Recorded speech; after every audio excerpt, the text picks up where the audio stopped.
This channel has already covered Yakushima, a UNESCO World Heritage island built around an ancient, protected forest.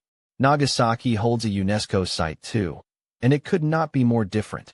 Not a forest, not a mountain, but the physical trace of 2.5 centuries of hidden religious survival, spread across ordinary fishing villages and quiet islands where Akiya still sell for the same modest prices as anywhere else in rural Kyushu. If Yakushima is for someone drawn to nature at its most ancient, this corner of Nagasaki is for someone drawn to human history at its most stubborn. The history itself is remarkable enough to justify the trip alone. Christianity was banned in Japan starting in the early 1600s, and rather than disappear, communities of believers across the Nagasaki region continued practicing in secret for well over 200 years, passing rituals and faith down through generations with no priests, no churches, and constant risk of discovery. The ban was not formally lifted until 1873. When it finally was, these hidden communities emerged still intact, their traditions preserved almost entirely underground. A continuity very few persecuted religious groups anywhere in the world have managed to sustain for that long. Families passed down prayers phonetically, without fully understanding the Latin or Portuguese they were repeating, and used ordinary household objects disguised as sacred ones so a sudden inspection would find nothing. That level of sustained, generational secrecy is not a footnote to Japanese history. It is one of the more remarkable stories of religious endurance anywhere in the world, and it happened in the same small towns where a modern buyer can now find a modest, affordable Akiya. In 2018, UNESCO formally recognized this history as a World Heritage Site. Hidden Christian sites in the Nagasaki region, made up of 12 separate components, 10 villages, 1 castle ruin, and 1 cathedral, dating from the 1600s through the 1800s. Crucially, this is not one building in one city. It is spread across the actual rural region, including sites on the Goto Islands and Amakusa, the same kind of quiet, aging, depopulating towns that produce Nagasaki's cheap Akiya listings in the first place. A buyer is not choosing between cheap house and significant world heritage. In parts of this prefecture, both sit inside the same small town. Compare that to Yakushima's single, concentrated ancient forest core.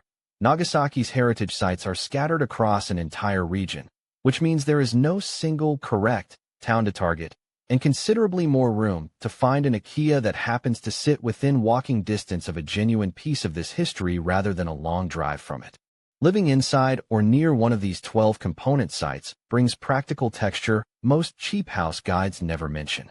These villages carry a small, steady stream of heritage tourism, meaning some basic infrastructure, transport connections, and local services tend to persist even as the general population shrinks, unlike towns with no distinguishing feature at all working against total abandonment.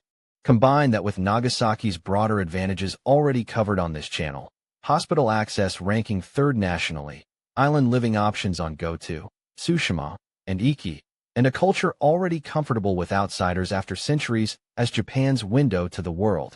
And these specific towns offer something genuinely layered. Real history, functioning infrastructure, and Akiya prices that have not been marked up for any of it. The ordinary rules still apply once you actually own the house. An inspection, an honest seismic and renovation budget, and the same property tax obligations that exist everywhere else in Japan. History does not exempt a building from needing a new roof. So what does Nagasaki's hidden Christian history have to do with buying a cheap house? Everything, if the kind of place you want is defined by depth rather than drama. These are not resort towns, and they are not wilderness retreats. They are ordinary rural communities that happen to carry 250 years of quietly extraordinary history, recognized globally, priced like anywhere else in shrinking rural Japan. For someone who wants their Akiya surrounded by something more than just cheap land and a nice view, a UNESCO-listed village built on centuries of hidden faith is a version of underrated that very few other prefectures in Japan can even attempt to offer. If this made Japan's empty house market a little clearer, subscribe to Akiya Handbook, the channel that explains how Japan's cheap houses actually work, honestly, and without selling you anything. There is also a free guide waiting in the description, the Akiya Buyer's Starter Guide, How to Buy a Cheap House in Japan Without Getting Burned. 11 chapters on the truth about so-called free houses, the hidden costs, and who should not buy. No hype, and completely free. The link is below. Thanks for watching.